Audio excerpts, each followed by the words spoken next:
রমজান মাস হচ্ছে কোরআন নাজিরের মাস। এই মাসে যে হতভাগা কোরআন পড়তে পারলো না তার জন্য আফসোস করা ছাড়া কিছু করার নাই। রমজান মাসে কোরআন আগে পড়বো, কোরআন শিখবো, না পারলে কি করবো? না পারলে এক মাসে শিখবো, অন্যকে শেখাবো, কোরআনের দার্স দিব, কোরআনের মাহফিল হবে, কোরআনের তাবলীগ হবে, কোরআন নিয়ে আলোচনা হবে ইনশাআল্লাহ। আমরা জানবো কোরআনের মধ্যে কি আছে। এটা জানার সবচেয়ে উত্তম মাস হচ্ছে কি? রমাদান। আল্লাহ পাক তৌফিক দান করেন, আমিন। নবী সাল্লাল্লাহু আলাইহি ওয়াসাল্লাম রমাদান আসার আগ থেকেই রমাদানের প্রস্তুতি গ্রহণ করতেন। তিনি শাবান মাসে বেশি বেশি রোজা রাখতেন। আমরা শাবান মাসের প্রায় শেষের দিকে চলে এসেছি। রমাদান আসার কয়েকদিন আগে তিনি রোজা রাখা বন্ধ করে দিতেন এবং রমাদানের প্রস্তুতি গ্রহণ করতেন।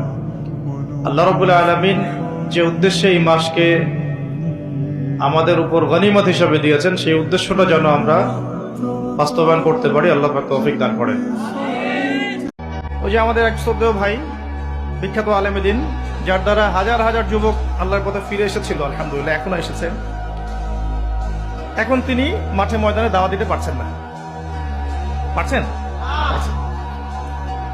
যখন তিনি চমৎকার ফ্লোতে দাওয়াতি কাজ করছিলেন, আমরা নিজেদের ঘরের লোকেরাই টেনে হিস্টে তাকে নামিয়েছি।